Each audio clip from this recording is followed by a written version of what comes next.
the risk mitigation is probably my like the biggest one for me. Like there's just so much that can happen and so much that can happen Yep. quickly, and it doesn't matter. Like you can have the best of intentions, but Mm-hmm. these business owners do not have full autonomy over their companies. Yep. If they're using social media, there are forces, and then just the market at large. Like the market does not want you to succeed. It is competitive, and um, everything is working against you. And Mm. so I think business owners are far too optimistic, especially when this space is like the armpit of microcap companies. Like Mm-hmm. microcap, I looked it up, is like 10 million a month or 10 million a year, something like that. So you look at that's probably more towards the top end in this space. Um, so you get something that's a fraction of that, Mm. and you think about how volatile startups in general are, and then you cut the revenue by 20x. It's like Mm-hmm. it's an exponential increase in the volatility and the ups and downs. So I just don't think people prepare enough for when Mm. the issues happen. Not and it's hilarious to me that so many people they just seem shocked when it happens. It's like you didn't like prep for this. Like you just didn't talk about what would happen when leads dried up for a week or a month, or Facebook shut your account down, or you need to redo some marketing ads. Like, Mm-hmm. It's not come on, bro. if, it's when they all Right. do it. And you'll see salespeople, they'll put forth a 40K invoice 1 month, and then for the next 3 months they make 4K collectively. Mm-hmm. And as you said, it's not a surprise. And if you speak to anyone that's been in the space for a good while, it's going to happen. And Yeah. then they'll tell you that they're a 40K a month company, and it's like, no, if you average it out over the past 6 months, you're actually about an 8 to 10. Mm-hmm. Mm-hmm. Or all of those companies out there that, I mean, we don't really need to pull at that thread, but the OTE is never aligned with what it actually is. And I think risk mitigation is probably, well, for me at least, it's the biggest one, because if at any point, any of my offers, anything falls over, I'm cool. I have Yeah. another 1 to 2 at any time that I can fall back on, as well Right. as other revenue streams now. But take away those other revenue streams, I've always been of the case that I know that this offer will fall over eventually. And when I say fall over now, I think with longer time horizons, I can kind of see that it's not gone to zero. But when we're going up, up, up, and it just bombs, I don't quit. I reallocate my time to another offer whilst they figure it out. Right. Yeah. Mm, 100%. Yeah. Because yep. at some point you've got to like take a step back, reevaluate, alter your offer in lieu of where the market's at and what your audience is needing, because it's always changing, especially when you're at the tip of the spear of e-learning. So I hear you on that one. Mm. And then option number 2. So we'll go through the reasons why you should first list. Option number 2 is variety, and this is from the salesperson's perspective.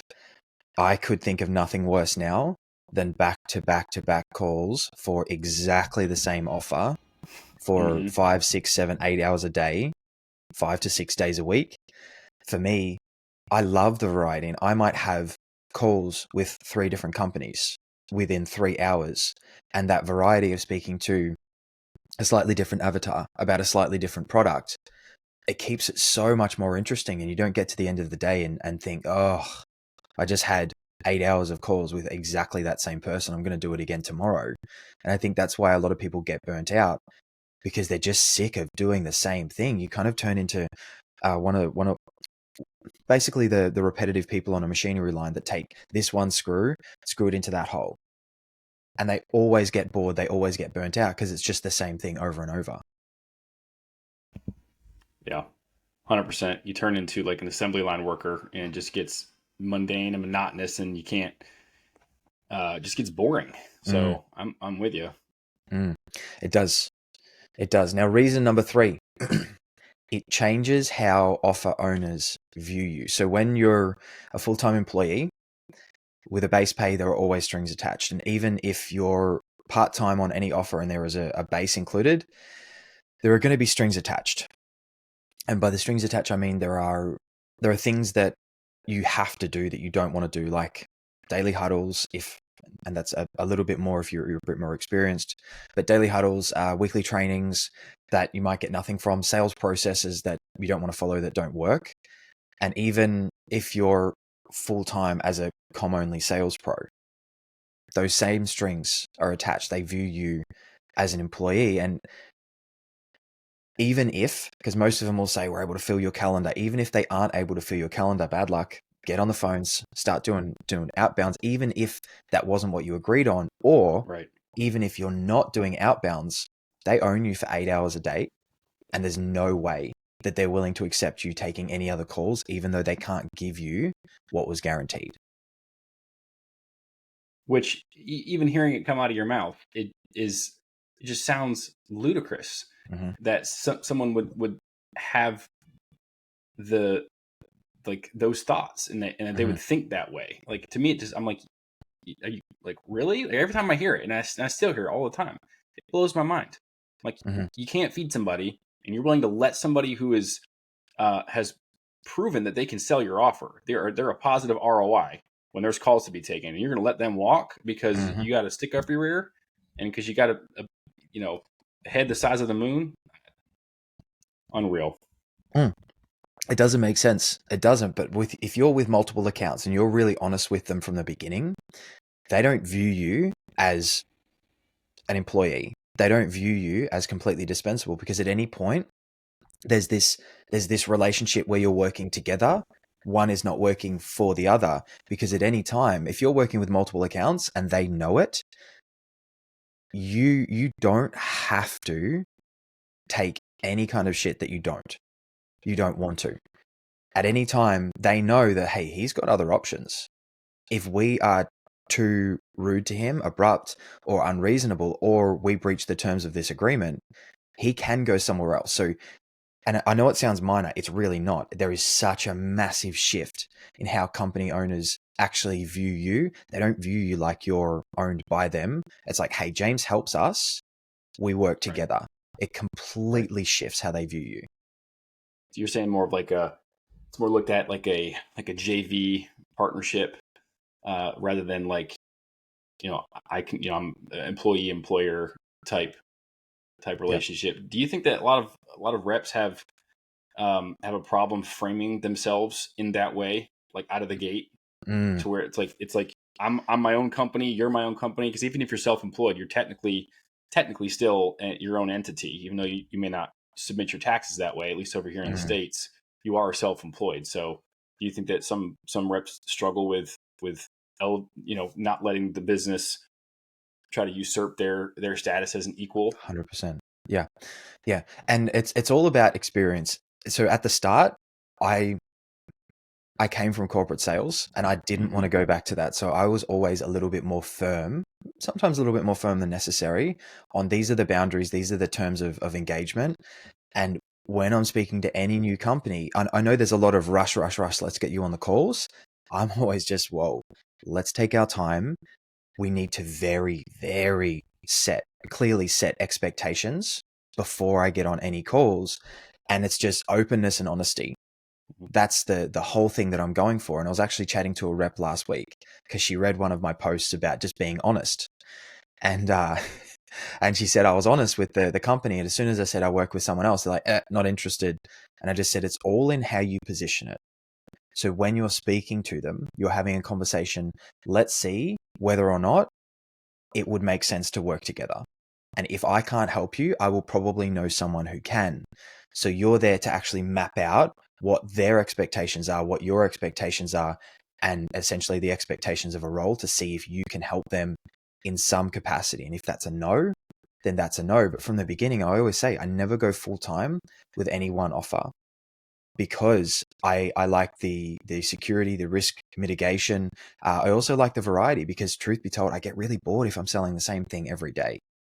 And at the end of the day, all offer owners want is someone that can come in and deliver at a high level in a way that they're comfortable with, and also someone who's not going to be a pain in the ass. And if that means that they can't have you for 40 hours a week, most of the time, if you present yourself that way, there won't be any problem. So would you say like the number one reason it doesn't work out that way is because the rep does a bad job of framing it correctly? 100% agree. I think the reason most working relationships fall to pieces is expectations were poorly managed in the beginning, but they were also poorly managed moving forwards. And the example that I give, so I have a German Shepherd. She's an old girl now, and she was a devil as a puppy. I mean, until she was 3, she chewed everything. She was so hard to train. And it's just that consistency. And even now, people see her and they're like, oh, she's so well behaved. You don't know what it took. She Yeah. pushed me to my limits. But what she would do, even after 3, is I would say, don't do that. Don't go over there. And then she would just put her nose down, pretend to be sniffing, watching me doing the thing that I told her not to do. Always pushing the boundaries. And I know I probably shouldn't use a dog analogy on humans, but offer owners, they have a habit of always trying to push that boundary just a little bit and just a little bit and just a little bit. When you see that happen, instead of letting that one thing go, and it doesn't have to be, what's the word? Confrontational, but you have to check it. Be like, no, that's not part of it. Or no, that's actually not what we talked about. I think you need to get so-and-so to do that. Because as soon as you start to see them go this way, and it's a habit because they've always had, or majority of people have had employees. So they're just used to doing that. So it's an ongoing thing. Yeah, wholeheartedly agree. Yep. All right. So point number 4, the synergy of advancement. So I mentioned this to you before. So when you're on one offer, you get the horse blinkers on of this is how we do things here. And I think the death of most businesses is we do what we do because it's what we've always done. Whereas when you're working with multiple offers, you might do something with this offer here. And then it clicks of like, whoa, I can take that across to these 2 offers. But then you do that on all of them, and then you learn something from another sales rep or another one of the offer owners, or maybe you learn it in the content. And then all of a sudden you're learning, instead of just like, how do I get the best at this? It's, I'm bringing in all of these resources, all of these tools, all of these learnings from all of these other places and bringing it into one or each of them. And at least I've found, and everyone I know that's done it well, they advance much faster purely due to the exposure of a lot of different ideas, as well as a lot more opportunity to try out new things. Yeah, for sure. Yeah, it's like experiential type knowledge that you can't just read from a book. Like you haven't done it, and then it's like your brain can kind of pull that from. Our brains are complicated. You know, they're always figuring out how to put patterns together. So I wholeheartedly agree. That would absolutely help. Yeah. And you would get the same thing with recruiting for companies. You would see something and it's both positive and negative. So you would see a green flag in one company and think, yep, I need more of that. How do I find it? Then you would see a red flag in a company and think, oh, no. And then you would start seeing that in other places. Whereas if you worked with just one company, you wouldn't see it. Right. Yep. Well said. And we've got reason number 5 is it changes how you view yourself. And after this, we'll go into the reasons why you probably shouldn't. Most of us came to this space from full-time employment. And you'll see people leave a 9 to 5 and they'll earn less doing a 7 till 7. And we, as humans, will try and find something a little bit more secure, a little bit more close to home, a little bit more predictable. So most people find they hop into a full-time job, and then they kind of just view themselves the same as they did when they're an employee. Whereas if you work with multiple accounts, it changes how you view yourself. This is my business. This is what I do. And these are my clients. They're not my boss. These are my clients. And it's a subtle shift at first, but then once you've done it for a period of time, you kind of look back and then you just see this gap that has been produced over that time. You think most people need time to get to that point? Like, is it worth them just getting into the space and taking a role that is similar in some ways to their corporate job to help with the transition and to minimize the the lack of familiarity, and bring in a little more comfortability to help them perform better? Think there's any wisdom in that? I absolutely agree. And I think that's reason number one, why you shouldn't go why you should go full time with an offer, why you shouldn't work with multiple. So we'll go through the reasons why perhaps you should go full time, why you shouldn't work with multiple. And there's four main ones. And number one is it is your first remote sales role or your first sales role. Right. Because when you would see this brand new people that haven't sold before. What are the kind of traits that you see in them? Traits that they don't see, like be more specific. Like in what way? So with beginner sales pros as opposed to experienced ones, the ones that you see that come through, do you think most of them have the ability to manage multiple accounts on their first account? No way. Yep. No way. No. It takes some attention to detail, and even if someone has attention to detail, that's something that comes naturally to them. They've still got to let that hard skill transfer to a new environment. Mm-hmm. Generally speaking, like, is there some people that could probably do it? Yeah, sure. But most of the time I would say I would not risk it. Bird in I hand, think worth two in the bush. I agree. I agree. And I think there are multiple things at play because one, they have to learn the technique, the lines, the skills of sales. Then two, they have to push through that discomfort, that awful feeling of rejection, of being hung up on, of all of those things in sales that you can't bypass, that you have to experience. So that's the sales side of things. And then actually being able to manage multiple accounts. One, you have to be able to deliver at a high level in one account. And then two, managing multiple accounts is an art in itself. And I think if you're trying to learn sales from ground zero, you don't have the bandwidth to manage multiple accounts. And I don't think you have the skill to work with two companies at the same time with different avatars and actually go in and be able to deliver. 100%. Yeah, like you want to minimize the amount of variables at play, so that way it's more what's the word? More manageable. Yeah, more straightforward. And I think people would do well to let time have its full effect and allow the skills to compound on each other. Like build the foundation, get the core stuff down before you start getting, super fancy. Yep. I agree. Now, reason number two, if the offer is 11 out of 10, it is an absolutely golden opportunity and it has a solid track record. And I mean, we're talking a couple of years of consistent months for the sales pros, but how many of these have you seen? Because you've worked with a lot of companies. Not many. My gut says less than 5%, maybe 10 on the outside. Yep.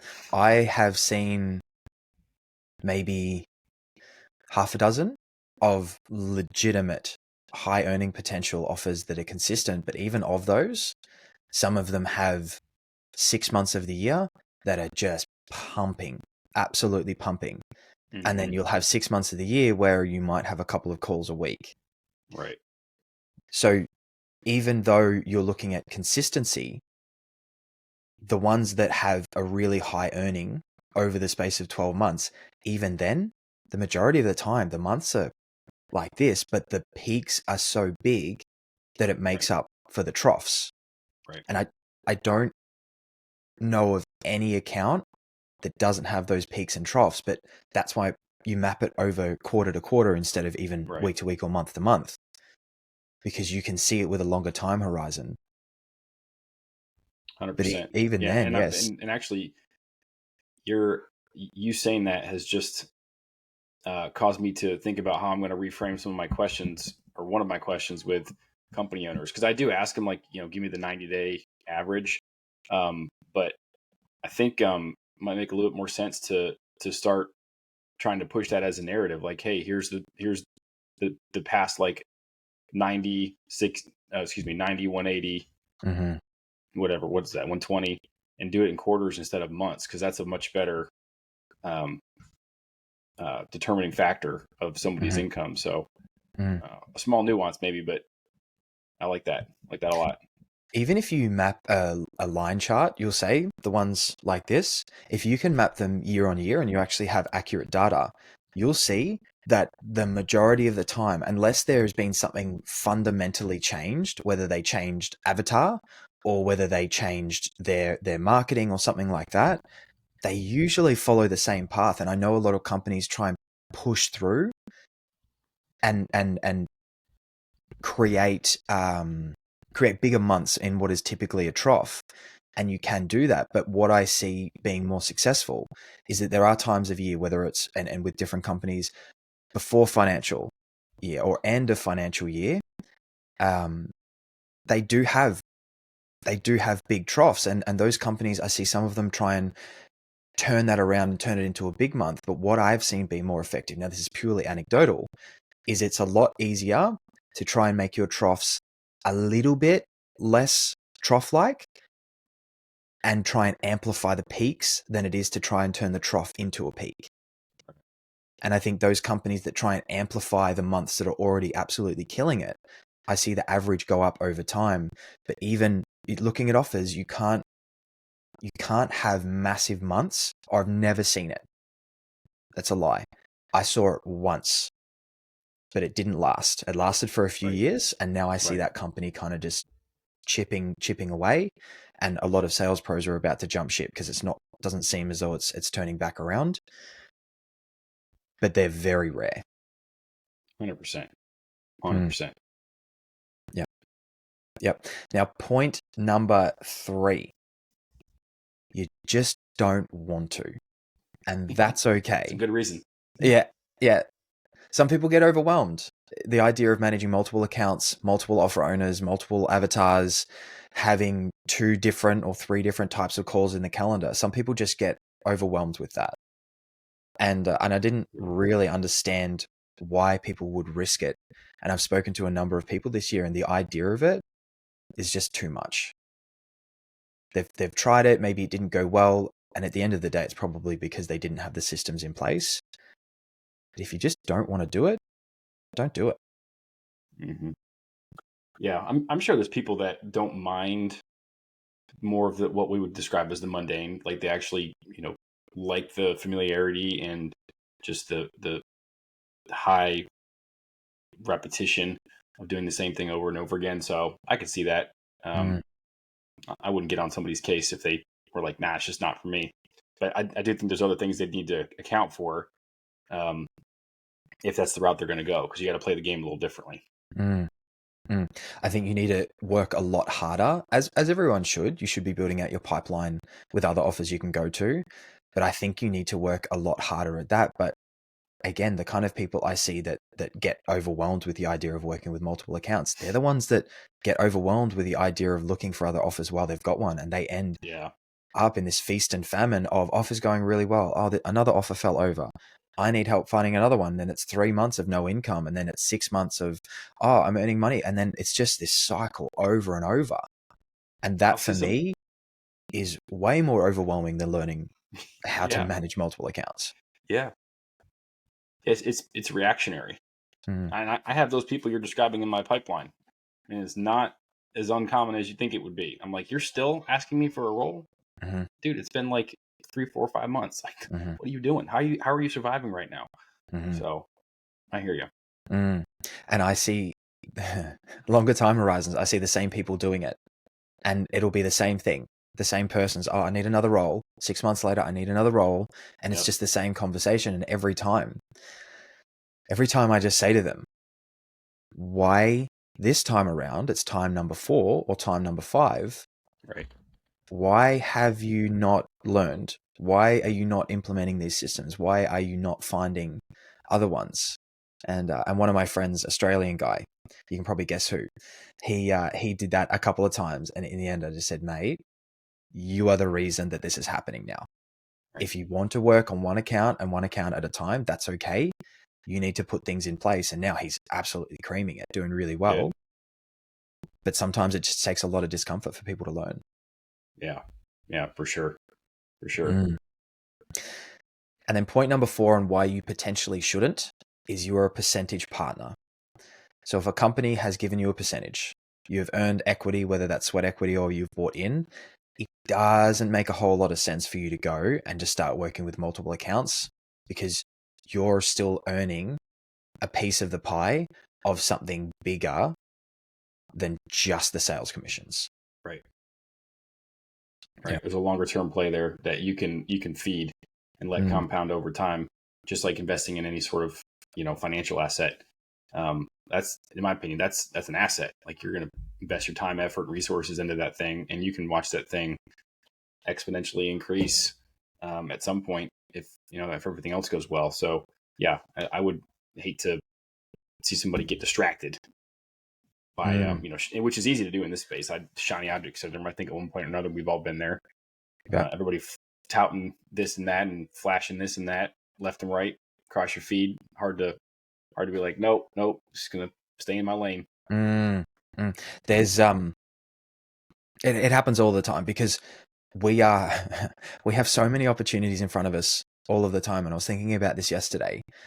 I think there are nearly more opportunities to earn money on helping people become a high ticket closer or be better at being a high ticket closer.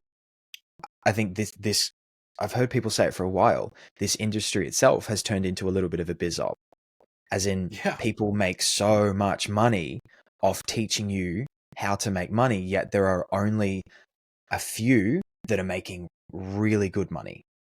Yeah. So there's always that opportunity of everyone's always marketing the next best thing or the biggest best thing. So shiny object syndrome, we're constantly having them hung in front of us. Yeah. And I think I need to actually go look at this, but what comes to mind is the real estate industry, because they'll talk about how 3 to 5% of agents are the only ones that make any sort of decent income. And I think that actually is relatively the same across most industries. So it's probably no different, or at least not too far off from this industry as well, where you've got, the people at the top 5, 10% taking 80%. I mean, I think it's like any industry, it's a winner take most environment. They don't take all, but the bottom 80% scrounging around for the scraps. So, and thinking that there's room at the top for 100% of the people to be in the top 1%, and just buying all the BS and lies that are being fed by the top 1% so they can take your money and stay in the top 1%. So they all reach around. They all reach around.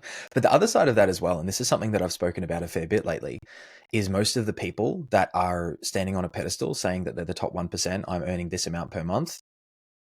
They're not. I've been on teams with some of these people, and I have friends on teams with all of these people, and I know what they're earning.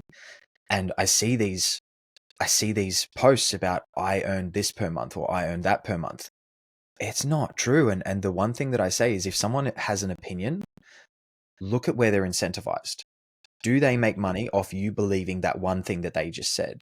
Yes, that's why they said it. It doesn't necessarily mean it's going to get you closer to your goals, but if you buy it, it will definitely get them closer to their goals. You've just helped them. Yeah, facts.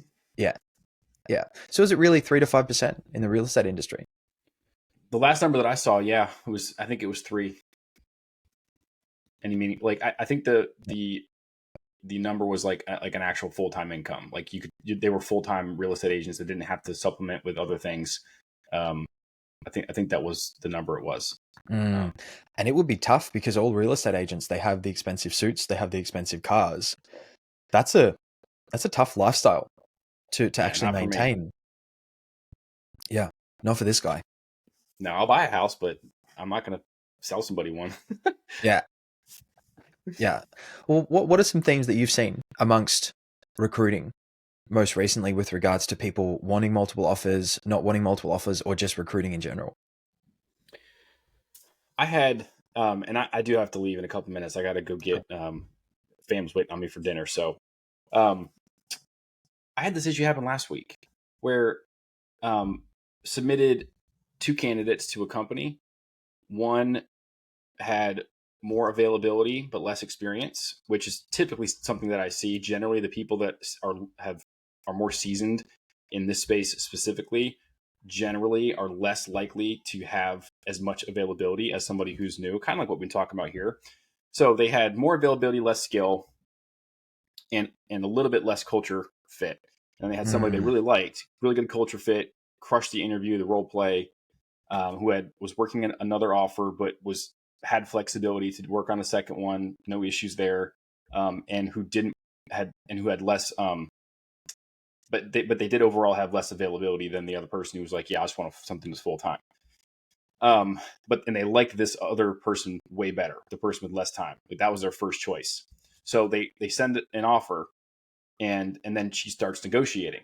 And so at first they were like, why are you negotiating now? And they eventually realized, okay, all right, you don't negotiate up front because you'll lose the deal at that point. You got to wait till there's an offer in hand. Okay, now let's come together with the terms. Now that we've understood that we both want to work together, let's figure out what the contract looks like, redline it, dot the I's, cross the T's.